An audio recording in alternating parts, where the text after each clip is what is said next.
नमस्ते साथियों, मैं विकेश कुमार आपके लिए लेकर आए हैं 67th बीपीएससी के लिए फुल्ली मॉक टेस्ट और ये दृष्टि पब्लिकेशन का प्रैक्टिस सेट है। तो देखते हैं आज के विभिन्न प्रश्नों को। पीडीएफ आपको knowledge junction university Telegram channel पर उपलब्ध रहेगा, वहां से आप प्राप्त कर सकते हैं। और की विशेषता है कि ये इंग्लिश और हिंदी दोनों मीडियम में मौजूद हैं। तो चलिए देखते हैं पहले प्रश्न को। देशों की संख्या के अनुसार दूसरा सबसे बड़ा महाद्वीप कौन सा है? तो देशों के संख्या के आधार पर हम देखेंगे तो दूसरे स्थान पर एशिया महाद्वीप है। यहाँ पर जो है 48 यानी कि 48 देश हैं और अफ्रीका में जो है सबसे ज़्यादा 54 देश हैं, 54। तो सबसे अधिक जो है देशों की संख्या अफ्रीका में है और दूसरे स्थान पर एशिया है, जबकि क्षेत्रफल में और जनसंख्या में एशिया पहले स्थान पर है और अफ्रीका दूसरे स्थान पर है। अगला प्रश्न देखें। भूमध्य रेखा निम्नलिखित में से किस जल निकाय से नहीं गुजरती है? तो भूमध्य रेखा जो है किन जल निकाय से नहीं गुजरती है? तो ये अटलांटिक महासागर, प्रशांत महासागर और हिंद महासागर से गुजरती है, लेकिन आर्कटिक महासागर से नहीं गुजरती है। अगला सवाल देखें। जापान सागर में किन महासागरीय धाराओं के मिश्रण से जापान के आसपास के समुद्र में मछली और अन्य समुद्री जीवन बहुत समृद्ध हैं? तो जापान सागर में जो है ये सुशीमा की धारा मिलते हैं, जिस कारण से वहाँ के आसपास के समुद्री जीवन, वनस्पति और जो है समुद्र में मछली बहुतायत मात्रा में, समृद्ध मात्रा में पाए जाते हैं। निम्नलिखित में से कौन सा जनजाति युग्म अपने देश से सुमेलित नहीं है? देखते हैं। तो कलमिकिया, तो कलमिकिया रूस में है, तो ये बात सही है। और फिर देखें, आइनू पाकिस्तान नहीं होगा, आइनू होगा जापान में, तो ये विकल्प जो है आपका गलत है। और माओरी न्यूजीलैंड सही है। और किर्गिज जो है मध्य एशिया यानी कि किर्गिस्तान में है, तो ये भी सही है। तो बी विकल्प हो जाएगा गलत है। निम्नलिखित में से किसे डंकन दर्रा यानी कि डंकन पास अलग करता है? तो डंकन दर्रा पास जो है ये अंडमान यानी कि दक्षिणी अंडमान को छोटे अंडमान से अलग करती है, तो इसलिए राइट आंसर डी हो जाएगा। जबकि पाक जल डमरू मर्द और मन्नार की खाड़ी ये भारत और श्रीलंका से अलग करते हैं। अगले प्रश्नों को देखें। क्षेत्रफल की दृष्टि से निम्नलिखित जिलों का सही क्रम कौन सा है? अगर हम क्षेत्रफल की दृष्टि से भौगोलिक क्षेत्र की स्थिति से देखेंगे तो 66वीं बीपीएससी में जो है आंसर लिया गया था लेह, जबकि लेह लिया गया था, लेह और कारगिल लद्दाख में 2 ज़िले हैं। लेकिन यहाँ पर आपका आंसर लिया जा रहा है ऑप्शन बी को। बी में है कच्छ, लेह और जैसलमेर। सबसे ज़्यादा कच्छ गुजरात और लेह लद्दाख, फिर जैसलमेर राजस्थान का, इस प्रकार से लिया जा रहा है। हालांकि बीपीएससी ने सर्वाधिक क्षेत्रफल में लेह को माना था। अगर ऐसा रहता है तो ऑप्शन सी आंसर हो जाएगा राइट में। अगले सवाल को देखें। निम्नलिखित में से कौन सी नदी यमुना नदी की सहायक नदी नहीं है? तो यमुना नदी की सहायक नदियों को देखेंगे तो टॉन्स नदी है, सिंध नदी है, उटंगन नदी है और सेंगर नदी है, और बहुत सारे नदियां हैं। और चंबल नदी भी है, बेतवा है, केन है। और उसके बाद देखेंगे तो मांड नदी, ये जो है यमुना की सहायक नदी है, बल्कि मांड जो है ये महानदी की सहायक नदी है। मांड नदी जो है महानदी की सहायक नदी है, और तेल नदी भी महानदी की सहायक नदी है। अगला सवाल है। निम्नलिखित में से कौन भारत में चाय उगाने वाला राज्य नहीं है? चाय उगाने वाले राज्यों की बात करें तो उत्तर पूर्वी राज्य में उगाए जाते हैं, जैसे कि मिजोरम हो गया, अरुणाचल हो गया, त्रिपुरा हो गया, और ये कर्नाटक क्षेत्र में, और केरल, कर्नाटक, तमिलनाडु दक्षिण भारत में और उत्तर प्रदेश में उगाए जाते हैं, बल्कि पंजाब और आंध्र प्रदेश में नहीं उगाए जाते हैं। तो इसलिए राइट आंसर आपका ई हो जाएगा, उपयुक्त में से एक से अधिक। अगले प्रश्नों को देखें। शब्द मेलासेसस बेसिन का प्रयोग किसके लिए किया जाता है? तो मेलासेस बेसिन शब्द का प्रयोग मिजोरम के लिए किया जाता है। मिजोरम को इस नाम से पुकारा जाता है। तो राइट आंसर आपका सी हो जाएगा। अगले प्रश्नों को देखें। निम्नलिखित में कौन भारत के प्रायद्वीपीय पठार के बारे में सही नहीं है? तो भारत के प्रायद्वीपीय पठार के बारे में सही नहीं है अगर हम देखेंगे तो आपका जो है ऑप्शन इस प्रकार से है। यह भारत का सबसे पुराना भौगोलिक क्षेत्र है, ये सही है। इसका आकार मोटे तौर पर आयताकार है। प्रायद्वीपीय भारत का आकार कैसा है? त्रिभुजाकार है, त्रिभुजाकार है, आयताकार नहीं है, तो ये विकल्प आपका गलत है। और यह लगभग 20 लाख वर्ग किलोमीटर नहीं, बल्कि यहाँ पर ये लगभग 16 लाख वर्ग किलोमीटर के कुल क्षेत्रफल में फैला हुआ है। तो ये भी गलत है। और प्रायद्वीपीय पठार एक अत्यधिक अस्थिर क्षेत्र है, ये बात सही है। तो बी और सी गलत है, तो राइट आंसर ई हो जाएगा उपयुक्त में से एक से अधिक। अगला सवाल देखें, भारत का सबसे लंबा राष्ट्रीय राजमार्ग कौन सा है? तो सबसे लंबा राष्ट्रीय राजमार्ग की बात करेंगे तो वो है राष्ट्रीय राजमार्ग 44 NH44, और जो कि 3745 किलोमीटर है, और ये श्रीनगर से कन्याकुमारी को जाती है। तो सी राइट आंसर हो जाएगा। अगला सवाल देखें, राजीव गांधी राष्ट्रीय भूजल प्रशिक्षण एवं अनुसंधान संस्थान कहाँ स्थित है? तो ये छत्तीसगढ़ राज्य में है, और इसकी स्थापना 1997 ईस्वी में हुई थी, और ये 8वीं पंचवर्षीय योजना के दौरान।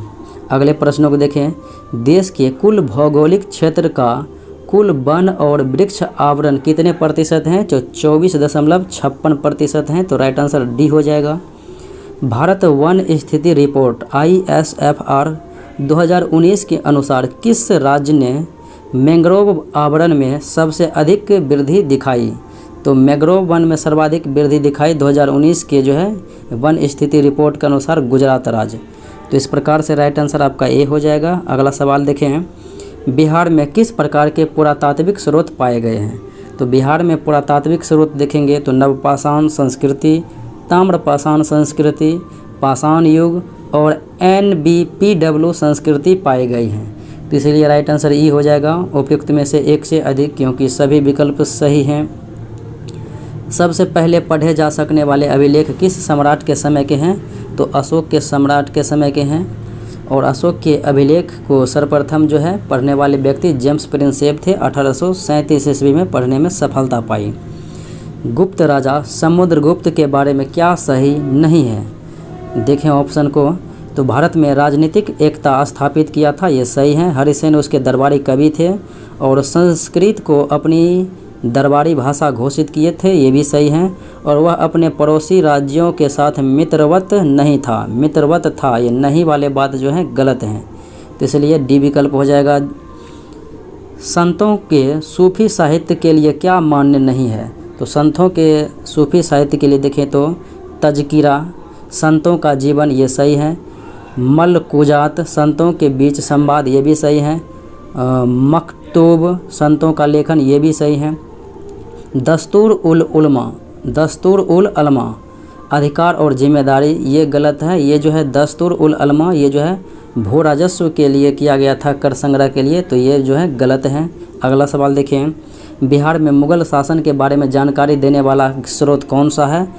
अकबरनामा अबुल फजल के द्वारा लिखा गया था, ये भी स्रोत हैं। और आलमगीरनामा, और इनके लेखकों की बात करें तो यह है मिर्ज़ा मोहम्मद कासिम, इनसे भी जानकारी मिलती है। तुजुक ए बाबरी बाबर और तुजुक ए जहांगीरी जहांगीरी, इन सबों से जानकारी मिलती है। तो राइट आंसर ई हो जाएगा उपयुक्त में से एक से अधिक। तुगलकाबाद उर्फ तिरहुत की स्थापना किस शासक ने की थी?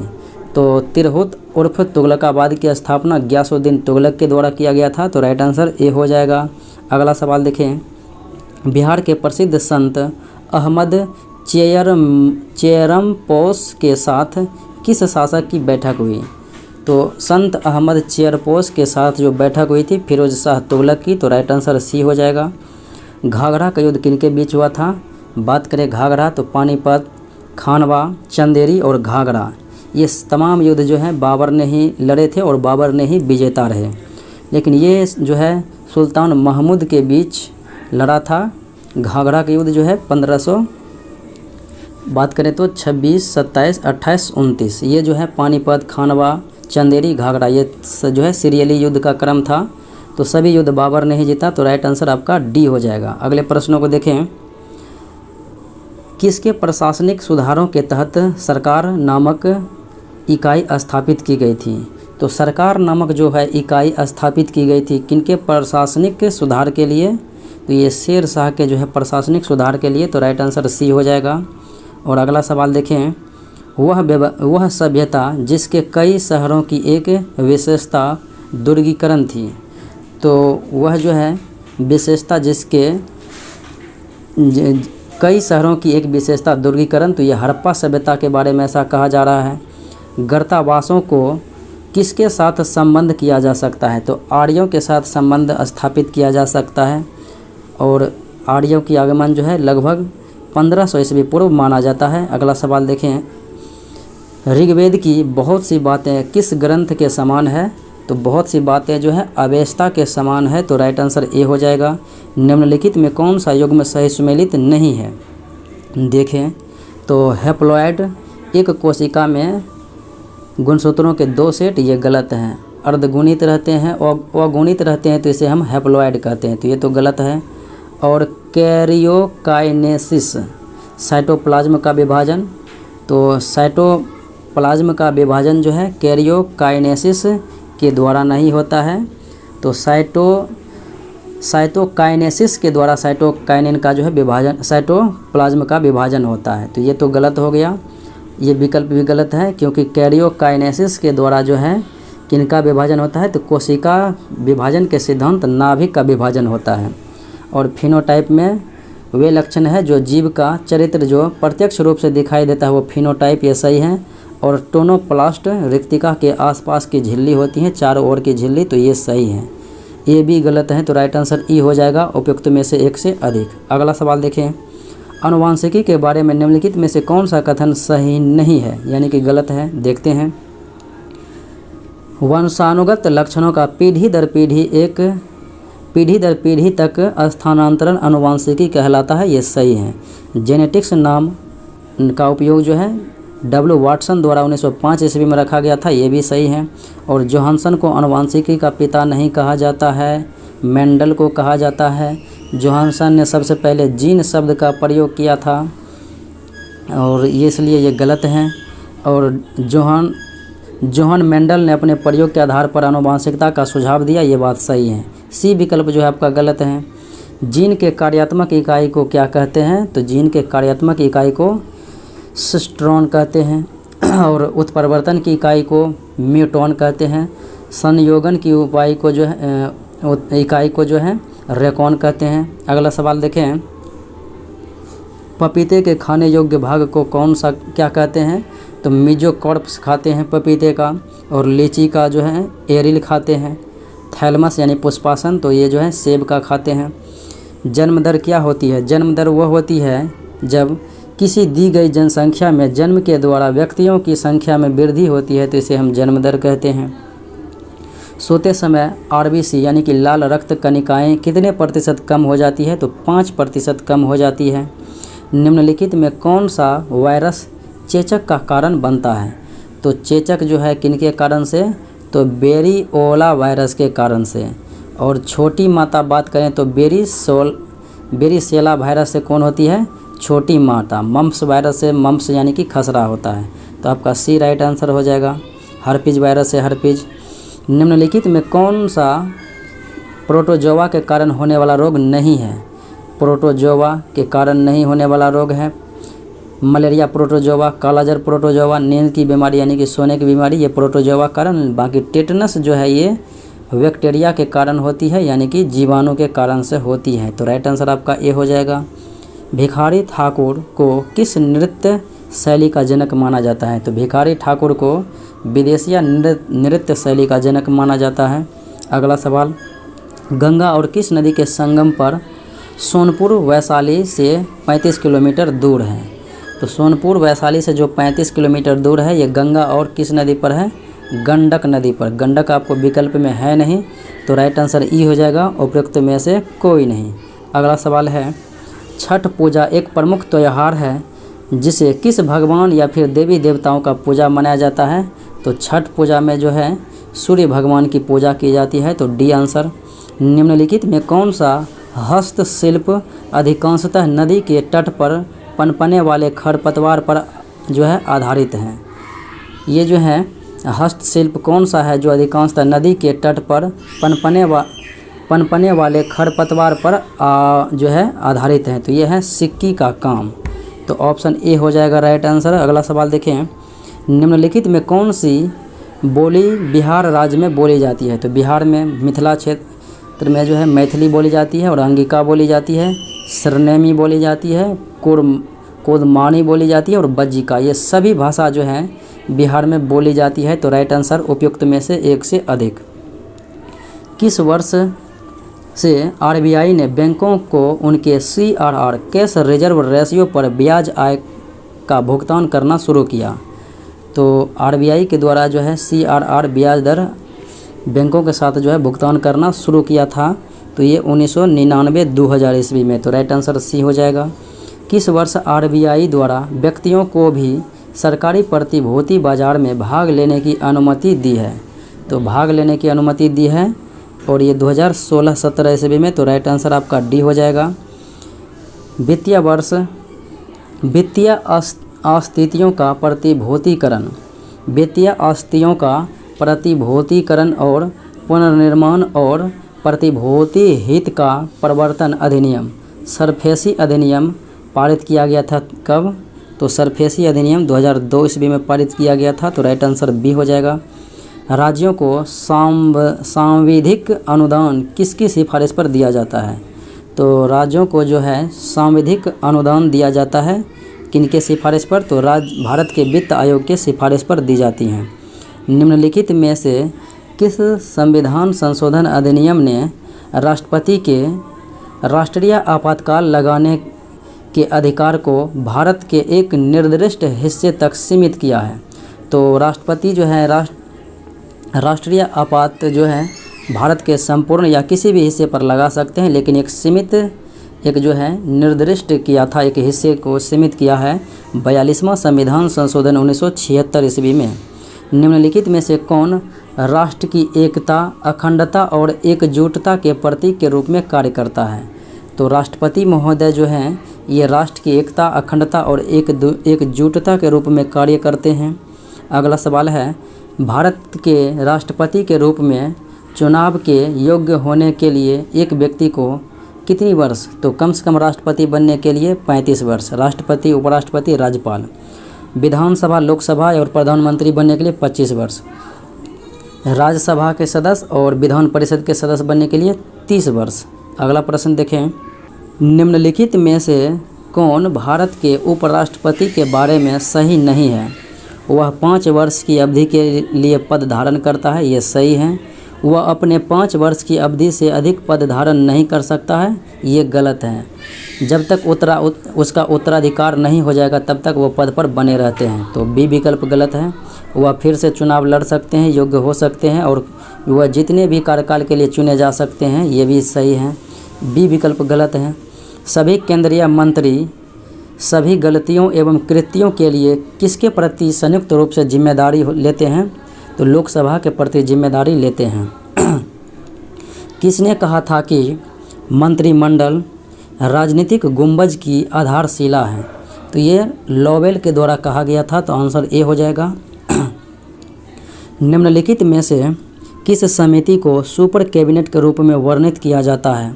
तो राजनीतिक मामलों की समिति को सुपर कैबिनेट के रूप में वर्णित किया जाता है। अब तक कितने प्रशासनिक सुधार आयोग गठित कर चुके हैं? तो अब तक में जो है प्रशासनिक सुधार आयोग 2 जो हैं गठित किए जा चुके हैं। तो राइट आंसर आपका बी हो जाएगा। अगला प्रश्न है, राज्यसभा में प्रतिनिधित्व नहीं करने वाला केंद्र शासित प्रदेश कौन सा है? अगर राज्यसभा में प्रतिनिधित्व की बात करें तो पुदुचेरी के पास है कितना? तो पुदुचेरी के पास है, दिल्ली के पास 3 है, पुदुचेरी के पास 1 है और जम्मू कश्मीर के पास 4 हैं, लद्दाख के पास 0 है, चंडीगढ़ के पास 0 है और लक्षद्वीप के पास 0 है। आंसर ई हो जाएगा। बी, ए और सी गलत है, यानी कि इनमें से एक से अधिक। अगले प्रश्नों को देखें। संसद सत्र के 17वां के लिए अधिसूचना कौन जारी करता है? संसद का 17वां हो या फिर उनको आहूत करना हो, ये सब राष्ट्रपति का कर्तव्य है, राष्ट्रपति का कार्य है, लेकिन अध्यक्षता लोकसभा अध्यक्ष करते हैं। जब समय की कमी के कारण किसी विधेयक या संकल्प के बिना चर्चा वाले खंडों को भी चर्चा वाले खंडों के साथ मतदान के लिए रखा जाता है तो उसे क्या कहा जाता है? तो इस प्रकार के मामले को गिलोटिन क्लोजर कहा जाता है, गिलोटिन क्लोजर। तो राइट आंसर आपका सी हो जाएगा। अगला सवाल देखें। कोई विधेयक वित्त विधेयक है या नहीं, यह तय करने का अंतिम अधिकार है लोकसभा के अध्यक्ष के पास। अगला सवाल, किसकी सिफारिश पर रेल बजट को आम बजट से अलग कर दिया गया था? तो एकवर्थ समिति के आधार पर जो है 1924-25 ईस्वी में जो है रेल बजट को आम बजट अलग कर दिया गया। फिर जो है 2017 ईस्वी में रेल बजट को आम बजट में मिला दिया गया। अगला सवाल देखें, निम्नलिखित में कौन सा अनुच्छेद भारत की संचित निधि का प्रावधान करता है? तो संचित निधि का उल्लेख अनुच्छेद 266 में है, तो राइट आंसर सी हो जाएगा। अगला सवाल है, 3 सूचियाँ संघ सूची, राज्य सूची और समवर्ती सूची में कितने विषय हैं? तो वर्तमान में संघ सूची में 100 विषय हैं, राज्य सूची में 61 विषय हैं और संघ समवर्ती सूची में 52 विषय हैं। बी आंसर हो जाएगा राइट। अगले प्रश्नों को देखें, पूरे देश में समकालिक जनगणना किस वर्ष से हो रही है? तो 10 वर्षीय जनगणना यानी कि नियमित जनगणना को समकालिक जनगणना कहा गया है। ये 1881 ईस्वी से जो है नियमित जनगणना की शुरुआत हुई लॉर्ड रिपन के समय से, लेकिन भारत में जनगणना की शुरुआत 1872 ईस्वी में हुई थी लॉर्ड मेयो के समय में। अगले प्रश्नों को देखें, 2011 की जनगणना अनुसार भारत में बाल लिंगानुपात कितना है? तो बाल लिंगानुपात जो है 914 है, बच्चे प्रति 914 लड़के प्रति लड़कियां, यानी कि ये 0 से 6 वर्ष के है तुलना।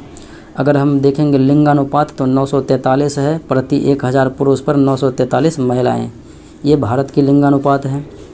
2011 की जनगणना अनुसार महिलाओं की संख्या भारत में कुल जनसंख्या का 48.5% और पुरुष हो जाएगा 51.5%। अगला सवाल देखें, भारत निम्नलिखित में से किस देश के साथ संयुक्त रूप से 5वीं पीढ़ी के लड़ाकू विमान FGFA बना रहा है? तो संयुक्त रूप से भारत जो है रूस के साथ जो है FGFA बना रहा है। अगला सवाल है, किसके साथ भारत ने कोमसासा समझौते पर हस्ताक्षर किया? तो ये समझौता जो है कोमकासा समझौता, इस पर जो है हस्ताक्षर भारत ने किनके साथ? तो अमेरिका के साथ किया है। अगला सवाल है, दूरस्थ शिक्षा के लिए बनाए गए उपग्रह EDUSAT को निम्नलिखित में से किस कक्षा में छोड़ा गया? तो भूस्थैतिक कक्षा में छोड़ा गया। तो राइट आंसर आपका डी हो जाएगा। सिग्मा बॉन्ड क्या है?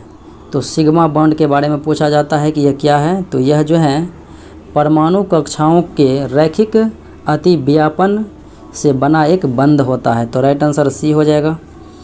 सोना और चांदी के शुद्धिकरण में किस अम्ल का उपयोग किया जाता है? तो नाइट्रिक अम्ल का उपयोग किया जाता है HNO3। अम्लीय वर्षा का pH मान, अगर pH मान जो है वर्षा का pH मान 5.6 से कम हो जाए तो उसे हम अम्लीय वर्षा कहते हैं। निम्नलिखित में कौन सी सबसे भारी गैस है? तो सबसे भारी गैस रेडॉन होते हैं। अगला सवाल है, निम्नलिखित में किस गैस को हास्य गैस नाइट्रस ऑक्साइड यानी कि N2O नाइट्रस ऑक्साइड को लॉफिंग गैस कहते हैं। हड्डी में फास्फोरस कितना प्रतिशत रहता है? 8% यानी कि 8% रहते हैं। अगला सवाल है, पीट, लिग्नाइट, बिटुमिनस, एंथ्रासाइट, ये सब जो है कोयला का प्रकार है। सबसे उच्चतम कोयला हो गया प्रकार में एंथ्रासाइट। पारा यानी कि मरकरी का चिन्ह क्या होता है? Hg मरकरी का हो गया पारा का। टीन का जो है Sn हो जाएगा और Ag चांदी, Au सोना। अगला सवाल देखें, निम्नलिखित में से कौन सा एंजाइम सुक्रोज को ग्लूकोज और फ्रुक्टोज में परिवर्तित करता है? सुक्रोज को ग्लूकोज और फ्रुक्टोज में परिवर्तित करता है इन्वर्टेज एंजाइम। तो राइट आंसर आपका बी हो जाएगा। अगला सवाल देखें, निम्नलिखित में से कौन प्राचीन काल की सप्त धातुओं में शामिल नहीं है? तो प्राचीन काल के सप्त धातुओं की बात करें तो 7 धातुओं में सोना, चांदी, तांबा, सीसा, टीन, लोहा, पारा। सोना, चांदी, तांबा यानी कि तांबा है, सोना है, चांदी है और ये जो है टीन, लोहा, पारा आते हैं। तो इसमें कहा जा रहा है कि कौन सा धातु नहीं आते हैं? तो इसका राइट आंसर क्या हो जाएगा? तो राइट आंसर इसका ई हो जाएगा, इनमें से कोई नहीं, क्योंकि ये सब इसी के अंतर्गत आते हैं। निम्नलिखित में से कौन सा नियम एक सतह के अंदर आवेश और विद्युत प्रवाह के बीच संबंध व्याख्या करता है? तो वह नियम बताना है जो सतह के अंदर आवेश और विद्युत प्रवाह के बीच संबंध की व्याख्या करता है। तो ये गॉस का नियम है। तो राइट आंसर डी हो जाएगा। विद्युत ऊर्जा का एसआई मात्रक कार्य एवं ऊर्जा का जूल होता है, तो जूल यानी विकल्प सी हो जाएगा। चुंबकीय क्षेत्र की एसआई मात्रक क्या होगा, तो ये टेस्ला हो जाएगा, तो राइट आंसर बी होगा। अगले प्रश्नों को देखें। निम्नलिखित में से विद्युत चुंबकीय तरंग को हीट वेव के रूप में जाना जाता है, तो हीट वेव के रूप में किस विद्युत चुंबकीय तरंग को जाना जाता है, तो इंफ्रारेड को जाना जाता है तरंग को, तो यहाँ राइट आंसर डी हो जाएगा। निम्नलिखित में से कौन सा विकल्प प्रकाश के अपवर्तन का कारण बनता है, प्रकाश के अपवर्तन का कारण क्या बनता है, तो वो हो जाएगा एक माध्यम से जब दूसरे माध्यम में प्रकाश जाता है तो प्रकाश के गति में परिवर्तन होता है, यही प्रकाश के अपवर्तन का कारण बनता है, तो राइट आंसर सी हो जाएगा। धूप के चश्मे किस प्रकार के शीशे से बनता है, तो पोलराइड प्रकार के शीशे से बनते हैं। पराग कणों को किस नाम से भी जाना जाता है, माइक्रो प्रोसेसर के नाम से जाना जाता है। निम्नलिखित में से किस वैज्ञानिक ने वायु गुणसूत्र की खोज की, तो वायु गुणसूत्र की खोज एस.टी. वंश ने किया है, तो राइट आंसर आपका बी हो जाएगा। अगला सवाल है, निम्नलिखित में से कौन गुणसूत्रों के निर्माण के लिए उत्तरदायी नहीं है, तो गुणसूत्रों के निर्माण के लिए डीएनए, प्रोटीन, आरएनए हैं, एंडोप्लाज्मिक रेटिकुलम नहीं होते हैं, तो राइट आंसर आपका डी हो जाएगा। अगला सवाल देखें। प्रथम इलेक्ट्रॉनिक कंप्यूटर को किस नाम से जाना जाता है, तो एनिएक फर्स्ट नाम से जाना जाता है। किस दिन कंप्यूटर साक्षरता दिवस, 2 दिसंबर को कंप्यूटर साक्षरता दिवस मनाया जाता है और 10 दिसंबर को मानवाधिकार दिवस मनाया जाता है, इसी दिन नोबेल प्राइज़ दिया जाता है। आधुनिक कंप्यूटर के जनक के रूप में किसे जाना जाता है, चार्ल्स बेबेज को। अगला सवाल, प्राचीन और मध्ययुगीन काल के बीच आसन्न संक्रमण काल कौन सा है, तो प्राचीन काल और मध्ययुगीन काल के बीच प्रारंभिक मध्यकालीन हो जाएगा, तो राइट आंसर सी हो जाएगा। तराइन का युद्ध किनके बीच लड़ा गया था, तो आपको पता है कि तराइन के युद्ध पृथ्वीराज चौहान और गौरी के बीच लड़ा गया था। तराइन के प्रथम 1191 जिसमें गौरी की पराजय हुई और 1192 तराइन के द्वितीय युद्ध में पृथ्वीराज चौहान की पराजय हुई, तो इसलिए राजपूत और मुस्लिम के बीच। भारत पर शासन करने वाली पहली और एकमात्र मुस्लिम महिला राजिया सुल्तान है। अगला सवाल देखें। भारत में मराठा साम्राज्य को समाप्त करने वाला युद्ध कौन सा है, पानीपत का तृतीय युद्ध जो हुआ था 1761 ईस्वी में अहमद शाह अब्दाली और मराठा के बीच, जिसमें मराठा शासन समाप्त हो गया। बेसिन की सहायक गठबंधन संधि किसके पहले हस्ताक्षर किया गया, तो बेसिन की जो संधि किया गया था दूसरे आंग्ल मराठा युद्ध से पहले, तो राइट आंसर आपका डी हो जाएगा। अगला सवाल देखें। फ्रांसीसी ईस्ट इंडिया कंपनी का गठन किसके द्वारा किया गया था, तो कोलबर्ट के द्वारा फ्रांसीसी ईस्ट इंडिया कंपनी के गठन की गई थी। मुगल साम्राज्य के सूबों को आगे किसमें विभाजित किया गया था, तो मुगल प्रशासन के जो सूबे थे उसको किस रूप में, तो सरकार, फरगना और ग्राम के रूप में विभाजित किया गया था, तो राइट आंसर आपका बी हो जाएगा। विजय महल और जामवंती कल्याणम किस काल के से हैं, तो ये विजय महल और जामवंती कल्याणम ये कृष्णदेव राय के काल से संबंधित हैं, तो राइट आंसर आपका सी हो जाएगा। अगला सवाल देखें।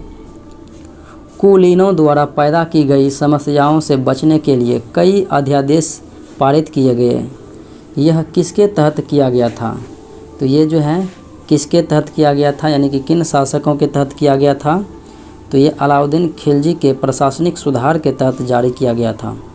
डेनिश ईस्ट इंडिया कंपनी का मुख्यालय सेरामपुर बंगाल में था, सेरामपुर बंगाल में। भारत सरकार की दोहरी द्वैध शासन को किसने समाप्त किया, तो दोहरी द्वैध शासन प्रणाली को 1772 ईस्वी में वारेन हेस्टिंग ने समाप्त किया और ये 1765 में इलाहाबाद के संधि के युद्ध के बाद प्रारंभ किया गया था रॉबर्ट क्लाइव के द्वारा। मंगलोर की संधि किनके बीच हुई थी, टीपू सुल्तान और अंग्रेज के बीच, और इसी मंगलोर की संधि के बीच द्वितीय आंग्ल मैसूर युद्ध समाप्त हुआ। प्रथम में आंग्ल मैसूर युद्ध हैदर और टीपू ये अंग्रेज के बीच हुआ था और ये मद्रास की संधि के तहत समाप्त किया गया और तृतीय आंग्ल मैसूर युद्ध श्रीरंगपट्टनम के संधि के तहत समाप्त किया गया टीपू और कॉर्नवालिस। 1872 ईस्वी के नेटिव मैरिज एक्ट के बारे में निम्नलिखित में से किसने सहमति बनाई? तो भारतीय सुधार संघ ने जो है इसमें सहमति बनाई थी, और ये लड़का लड़कियों के लिए जो है न्यूनतम आयु सीमा था विवाहित करने के लिए। भारत छोड़ो आंदोलन का प्रस्ताव कहाँ पारित किया गया था? तो ये जो है ग्वालियर टैंक मैदान बॉम्बे में प्रस्तावित किया गया था, और 8 अगस्त को प्रस्तावित हुआ, और 9 अगस्त 1942 को भारत छोड़ो आंदोलन प्रारंभ हुआ था। प्रत्यक्ष कार्रवाई दिवस, डायरेक्ट एक्शन डे मनाया गया था मुस्लिम लीग के द्वारा कब? तो 16 अगस्त 1946 ईस्वी को। तो राइट आंसर आपका जो है सी हो जाएगा। INA की विशिष्ट महिला बल का नाम क्या है? INA की स्थापना 1942 में ये जो है रास बिहारी बोस के द्वारा किया गया था। इनमें महिला बल का नाम था रानी झांसी। अगले प्रश्नों को देखें। सांप्रदायिक पंचाट, ये जो है दूसरे गोलमेज सम्मेलन के बाद घोषित किया गया था, और ये 16 सितंबर 1932 ईस्वी को 3 गोलमेज सम्मेलन हुए थे। दूसरे गोलमेज सम्मेलन में गांधी जी ने कांग्रेस के प्रतिनिधि के रूप में भाग लिया था। तीनों गोलमेज सम्मेलन में भीमराव अंबेडकर ने भाग लिया और रेमजे मैकडोनाल्ड।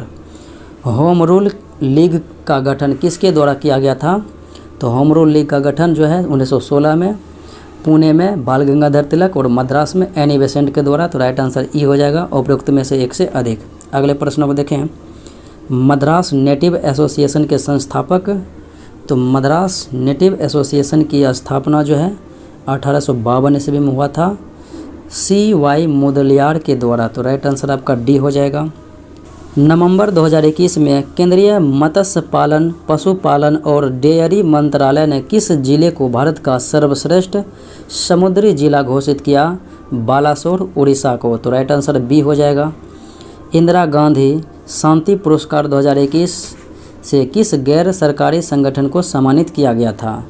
तो 2021 में इंदिरा गांधी शांति पुरस्कार जो है प्रथम फाउंडेशन को दिया गया था, प्रथम संगठन को। अगला सवाल को देखें। चर्चा में रहा था खलीफा बंदरगाह, ये किस देश में अवस्थित हैं?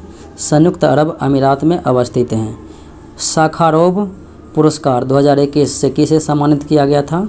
तो साखारोव पुरस्कार 2021 रूस के विपक्षी नेता एलेक्सी नवाल्नी को दिया गया था। तो राइट आंसर ए हो जाएगा।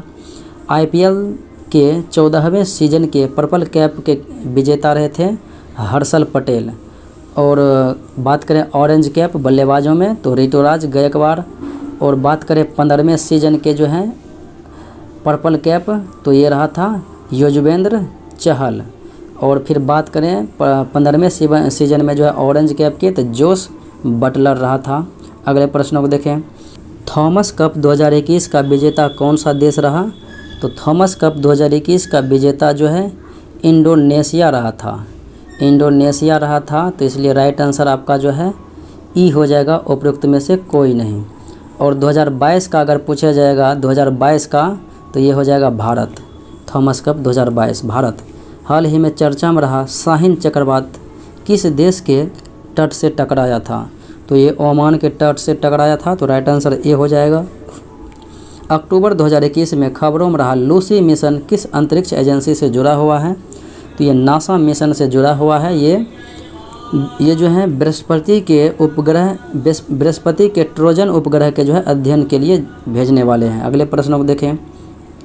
15वां भारत नेपाल संयुक्त बटालियन स्तर का सैन्य प्रशिक्षण अभ्यास सूर्य किरण जो कि 20 सितंबर से 3 अक्टूबर 2021 में तक जो है किस राज्य में संपन्न हुआ था? तो ये उत्तराखंड के पिथौरागढ़ में हुआ था, पिथौरागढ़ में। यूनेस्को ने मुरा द्रवा डेन्यूब को विश्व का प्रथम 5 देशों का बायोस्फीयर रिजर्व घोषित किया है। तो निम्नलिखित में से कौन सा देश इसमें शामिल नहीं है? ऑस्ट्रिया है, स्लोवावेनिया है, हंगरी है, क्रोएशिया है, जर्मनी नहीं है। अगला सवाल देखें। बिहार से भारत के सर्वोच्च न्यायालय की पहली महिला न्यायाधीश, तो सर्वोच्च न्यायालय की पहली महिला न्यायाधीश बिहार से ज्ञान सुधा मिश्रा थी। और बात करें पटना हाईकोर्ट की पहली महिला मुख्य न्यायाधीश रेखा दोषित, पटना हाईकोर्ट की पहली महिला मुख्य न्यायाधीश रेखा दोषित। और सर्वोच्च न्यायालय के पहली न्यायाधीश बिहार से सुधा मिश्रा। भारत की स्वतंत्रता से बिहार में कितनी महिला राज्यपाल बनी? तो स्वतंत्र भारत में अब तक जो है बिहार में एक भी महिला राज्यपाल नहीं बनी है, तो 0 हो जाएगा।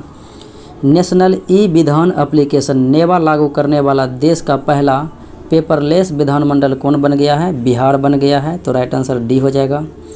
17वीं बिहार विधानसभा में सबसे अधिक महिला विधायक किस दल से चुनकर आई थी? अगर 17वीं बिहार विधानसभा की अगर देखेंगे बात, तो 26 महिलाएं का चुनाव हुई थी विधायक के रूप में, जिसमें से भाजपा से जो है सर्वाधिक 9 महिलाएं चुनकर आई थी। अगला प्रश्न देखें। नीति आयोग द्वारा जारी देश के पहले बहुआयामी गरीबी सूचकांक के अनुसार बिहार में गरीब आबादी का प्रतिशत कितना है? तो 51.91% है बिहार में गरीब आबादी का जो है प्रतिशत, यानी कि सर्वाधिक गरीबी सूची में है। और सबसे कम गरीबी के सूची में देखेंगे तो केरल है, केरल में 0.71% है गरीबी। अगले प्रश्न को देखें। बिहार आर्थिक समीक्षा 2020-21 के अनुसार वर्ष 2019-20 में उर्वरकों की सर्वाधिक खपत किस जिले में हुई है? पूर्णिया जिले में हुई है, तो राइट आंसर सी हो जाएगा। बिहार की किस महिला को किसान चाची के नाम से जाना जाता है? तो बिहार के वो महिला हैं श्रीमती राजकुमारी देवी, जिन्हें किसान चाची के नाम से जाना जाता है, और ये मुजफ्फरपुर की रहने वाली हैं। हाल ही में खबरों में रहा हौले बेलूर स्थल किस राज्य में स्थित है? तो हौले बेलूर स्थल जो है ये पूछा जा रहा है किस राज्य में? तो ये कर्नाटका राज्य में स्थित हैं, तो राइट आंसर आपका सी हो जाएगा। और अगला प्रश्न देखें। 67वां राष्ट्रीय फिल्म पुरस्कार में सर्वश्रेष्ठ बाल फिल्म का पुरस्कार किस फिल्म को दिया गया? कस्तूरी को दिया गया 67वें फिल्म पुरस्कार में सर्वश्रेष्ठ बाल फिल्म। और बंगाली फिल्म गुमनामी था, और हिंदी फिल्म छिछोरे, और सर्वश्रेष्ठ फिल्म मरक्कम। अगले प्रश्न को देखें। केंद्रीय प्रदूषण नियंत्रण बोर्ड के आंकड़ों के अनुसार सबसे अधिक प्रदूषित शहरों की संख्या ओडिशा राज्य में है, ओडिशा राज्य में है, तो राइट आंसर डी हो जाएगा। अगला सवाल देखें। ताई, अहोम और मटक समुदाय किस राज्य में अनुसूचित जनजाति के दर्जे की मांग कर रहे हैं? तो ये ताई, अहोम और मटक समुदाय असम राज्य में है, तो ये असम राज्य में जो है मांग कर रहे हैं। QS वर्ल्ड यूनिवर्सिटी रैंकिंग 2022 के अनुसार वैश्विक स्तर पर दूसरे स्थान पर कौन सा संस्थान? पहले स्थान पर मैसाचुसेट्स इंस्टीट्यूट ऑफ टेक्नोलॉजी, और दूसरे स्थान पर ऑक्सफोर्ड विश्वविद्यालय। अगला सवाल देखें। सितंबर 2021 में अंतर्राष्ट्रीय ब्लू फ्लैग प्रमाण पत्र प्राप्त करने वाला भारतीय तट है ईडन, यह किस राज्य या केंद्र शासित प्रदेश में है? तो ईडन तट जो है ये है पुदुचेरी में। और बात करें तो 2021 ईस्वी में 2021 में जो है 2 शहर को जो है ब्लू फ्लैग प्रमाण पत्र दिया गया, जिसमें एक है कोवलम। तो कोवलम जो है कहाँ का है? कोवलम, तो ये है तमिलनाडु का, और ये ईडन हो जाएगा पुदुचेरी का। तो इसलिए आपका विकल्प तो डी सही है, लेकिन वर्तमान में देखेंगे तो ब्लू फ्लैग प्रमाण पत्र वाले शहर की संख्या 10 हो चुके हैं। अगले प्रश्न को देखें। आर्थिक स्वतंत्रता सूचकांक 2021 के अनुसार भारत की रैंकिंग, तो आर्थिक स्वतंत्रता सूचकांक 2021 में भारत 121वें स्थान पर रहा था। वर्तमान में हॉकी इंडिया के अध्यक्ष ज्ञानेंद्रो निंगोबाम है, तो राइट आंसर ए हो जाएगा। केंद्रीय बजट 2021-22 में डिजिटल जनगणना के लिए कितनी राशि आवंटित की गई? 3768 करोड़ रुपये आवंटित की गई, 3768 करोड़ रुपया। अगले प्रश्नों को देखें। टाइम मैगजीन के द्वारा जारी 100 सबसे प्रभावशाली लोगों की सूची में निम्नलिखित में से कौन शामिल नहीं है? तो 100 सबसे प्रभावशाली में मोदी हैं, केजरीवाल तो नहीं हैं, आधार पूनेवाला हैं, और ममता बनर्जी हैं। तो बी विकल्प हो जाएगा आपका, जो कि अरविंद केजरीवाल नहीं है। हाल ही में corona virus antibody detection kit, जिनका नाम है डिपकोवैन, तो डिपकोवैन किस संस्था के द्वारा तैयार किया गया? DRDO के द्वारा तैयार किया गया था। जनवरी 2021 में भारत को गैर अस्थायी सदस्य के रूप में 8वीं बार संयुक्त राष्ट्र सुरक्षा परिषद के सदस्य के रूप में चुना गया है। तो इस चुनाव में भारत को 192 मतों में जो है कितने वैध मत प्राप्त हुए? तो 184 मत प्राप्त हुए 192 में भारत को। अगले प्रश्नों को देखें। जीएसटी परिषद की 45वीं बैठक में एकीकृत बाल विकास योजना जैसी योजनाओं के लिए फोर्टिफाइड चावल पर जीएसटी की दर 18% से घटाकर कितना कर दिया? 5% कर दिया। अगले प्रश्नों को देखें। वर्तमान में बिहार के उप मुख्यमंत्री कौन हैं? अगर वर्तमान में देखेंगे बिहार के उप मुख्यमंत्री तो तेजस्वी यादव हैं। वर्तमान में उप मुख्यमंत्री कौन है? तेजस्वी यादव।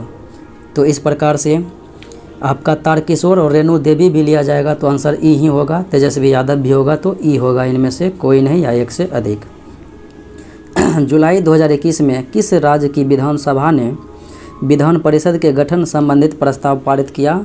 तो ये पश्चिम बंगाल की विधानसभा के द्वारा पारित किया गया विधान परिषद के लिए। अगला सवाल है, निम्नलिखित में से कौन से बिंदु 7 निश्चय 2.0 में शामिल नहीं है? तो 7 निश्चय 2.0 में कौन सा शामिल नहीं है? देखें, युवा शक्ति, बिहार प्रगति है, महिला सशक्त, महिला सक्षम महिला हैं, स्वच्छ शहर, विकसित शहर हैं और सबके लिए रोजगार नहीं है। तो राइट आंसर आपका डी हो जाएगा। हाल ही में किस राज्य या केंद्र शासित प्रदेश ने काली गर्दन वाली क्रेन को राज्य पक्षी घोषित किया? काली गर्दन वाली क्रेन को जो है राज्य पक्षी लद्दाख के द्वारा घोषित किया गया। Know your rights and claim dam a guide for youth नामक पुस्तक के लेखक कौन है? तो यह है एंजेलिना जॉली और ये हॉलीवुड की अभिनेत्री है Angelina Jolie. Know your rights and claim dam a guide for youth. तो ये था आज का मुख्य विश्लेषण। मिलते हैं अगले वीडियो में। जय हिंद।